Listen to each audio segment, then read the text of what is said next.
নমস্কাৰ, জয় হিন্দ। আপোনালোকে চাই আছে মোৰ ইউটিউব চেনেল মেৰাজুল ফিটনেছ। মোৰ লগত আছে শৰীফুল ইছলাম। তেখেত অসম পুলিচত বৰ্তমান সময়ত কৰ্মৰত হৈ আছে, UB পোষ্টত কৰ্মৰত হৈ আছে। যেহেতু মোৰ লগৰ হয় তেখেত, একে লগৰ, সৰুৰ পৰা একেলগে আমি ডাঙৰ দীঘল হোৱা, একেলগে কলেজ শেষ কৰিছোঁ। তেখেতক আজি এটামান কথা সুধিম। তেখেতে যে বৰ্তমান অসম পুলিচত কৰ্মৰত হৈ আছে, কি UB পোষ্টত যেহেতু কৰ্মৰত হৈ আছে, ইণ্টাৰভিউত তেখেতেতো কেইটামান ভুল কৰিছিলে আৰু সেই ভুলকেইটাও ক'ব, এই ভুলকেইটা লগে লগে কেনেকৈ শুধৰণি কৰিছিলে সেইটোও ক'ব, আৰু কিমান মাৰ্ক পাইছিলে, কি কথা, গোটেইকেইটা কথা সুধিম। তেন্তে বলক আজি ভিডিঅ'টো আমি আৰম্ভ কৰোঁ। বৰ্তমানতো অসম পুলিচত কৰ্মৰত হৈ আছা, এইটো ইণ্টাৰভিউ যে দিছিলা, যিটো ইণ্টাৰভিউ তুমি চাকৰি পাইছিলা, মই যিহেতু জানো যে আগৰ পৰাই তুমি বহু ইণ্টাৰভিউ দিছা, সেইকেইটাৰ বিষয়ে পাৰ্ট হিচাপে আনি থাকিম, নহ'লে ভিডিঅ'টো বহুত ডাঙৰ হৈ যাব। যিটো বৰ্তমান চাকৰি পাইছা, এইটো পোষ্টত ইণ্টাৰভিউ দিওঁতে তোমাৰ কিমান সময় লাগিছিলে, আৰু তুমি শুনা পাইছোঁ তুমি কেইবাটাও ভুল কৰিছিলা, লগে লগে কেনেকৈ ভুলকেইটা শুধৰণি কৰিছিলা, তাৰ বিষয়ে কোৱা মোৰ অডিয়েঞ্চক। নমস্কাৰ সকলোকে, মেৰাজুললৈও নমস্কাৰ দিছোঁ। এই মোৰ বন্ধু সৰু কালৰ পৰা একেলগে ডাঙৰ দীঘল হোৱা, বাৰু যি কি নহওক, মই যিটো বৰ্তমান চাকৰি কৰি আছোঁ, ২০ চনত যিটো তোমাৰ এপইণ্টমেণ্ট দিছিলে গভৰ্ণমেণ্টে, তাৰ থ্ৰু দি পাইছিলোঁ। মই এইটো মানে যিটো ফিজিকেল তোমাৰ ৰানিঙত তেতিয়াতো চিন আপ নাছিলে আমাৰ, ৰানিঙত তোমাৰ 11 মিনিট 40 ছেকেণ্ডত সোমাইছিলোঁ। এইটো ভাল টাইমে বুলি ধৰা হয় বুলি মই ভাবোঁ, তোমালোকে কি ভাবা নাজানো। 11 মিনিট 40, মোৰ ফাটিছিল বাৰু তেতিয়া। সেইটো ফাটাৰ কথাই বাৰু, এইটো বাৰু বেলেগ কথা। যোনে যিসকলে দৌৰি আছে তেখেতলোকে গম পাই যে 11:40 মানটো কিমান কষ্ট। তাৰপিছত তোমাৰ আৰু মোৰ দাদা এবিধ পাইছে, দাদা মাৰিছিলে 11:44, মানে মোতকৈ অলপ 4 ছেকেণ্ড, মানে ধৰা 30 মিটাৰ 40 মিটাৰ তেনেকুৱা ডিফাৰেঞ্চত আছিলে হা। তাৰপিছত তোমাৰ তেখেতে কথাকেইটা কোৱাৰ ভিতৰতে মই আৰু দুটা কথা কওঁ। তেখেত যিহেতু AB কনষ্টেবলত, তেখেতৰ দাদাই হয়, AB কনষ্টেবলত তেখেত বৰ্তমান সময়ত কৰ্মৰত।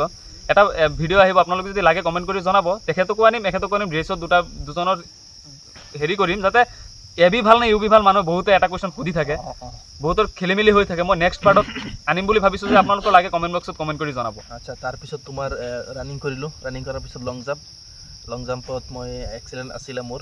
মই এটাই মাৰিছিলোঁ, কিমান 18.5 ফুটমান মাৰিছিলোঁ।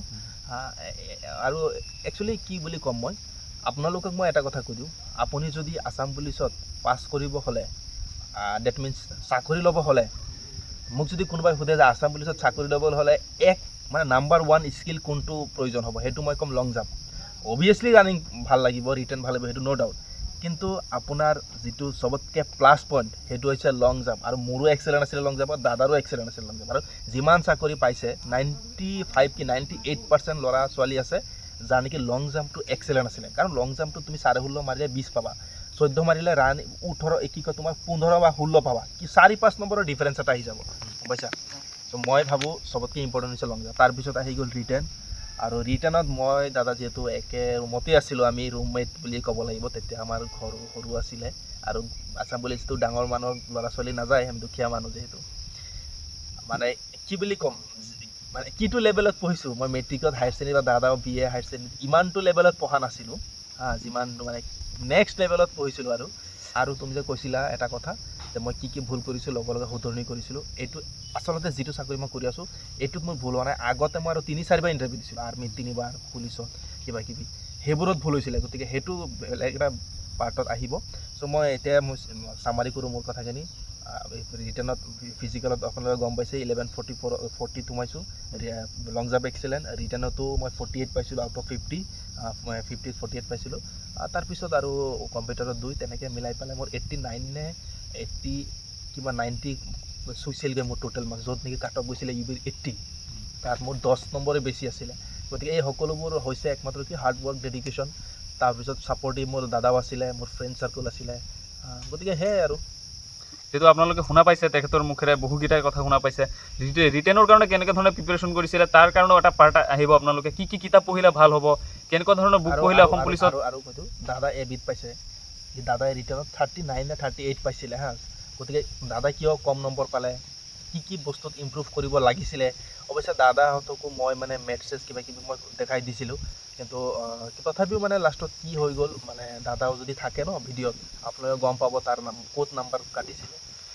নেক্সট পাৰ্টত আপোনালোকে দেখা পাব যে ফিজিকেলৰ কাৰণে ৰিটেনৰ কাৰণে কেনেকুৱা কি বহুতে কমেণ্টো কৰি আছে যে ৰিটেনৰ কাৰণে এটা ভিডিঅ' দিব লাগে, কি কি কি বুক পঢ়িব লাগে। তাৰ কাৰণে মই এটা পাৰ্ট আনিম বুলি ভাবিছোঁ, তেখেতলোককো আনিম। যিহেতু মই ফেইলাৰ, এইটোৰ কথা মই ক'বলৈ নাযাওঁ, মই তেখেতলোককো আনিম। ফেইলাৰৰ পৰা বেছি শিকিব পাৰিব আপোনালোকে। ফেইলাৰে গম পাই ক'ত ভুল হৈছিলে। এইটো সঁচা, কিন্তু বহুতে যেনেকৈ যোৱাবাৰ ৰিটেনত তাৰ মেথছত ইংলিছত মাৰ্ক দিছিল ন, ইংলিছত মাৰ্কছ কাটা গৈছিলে। গতিকে তোমালোকে বহুতৰে ভাবি আছা যে এই হ'ব ইংলিছটো নহ'লেও চলিব। তাৰ জ্বলন্ত উদাহৰণ তোমালোকে দেখি আছা, ইংলিছটো সি ভালকৈ নকৰাৰ কাৰণে আজি অৱস্থা কি। তাৰ কাৰণে মই নেক্সট এটা পাৰ্ট আনিম যে ৰিটেনত কেনেকুৱা কি কি বুক পঢ়িব লাগে, কেনেকুৱা ধৰণে পঢ়িব লাগে। বহুতে MCQ পঢ়ি পেলাই ভাবে যে মই ৰিটেন কোৱালিফাই কৰিম। এইটো নহ'ব। এইকেইটাৰ ওপৰত মই নেক্সট এটা পাৰ্ট আনিম। আজিলৈ ৰাখিছোঁ। জয় হিন্দ।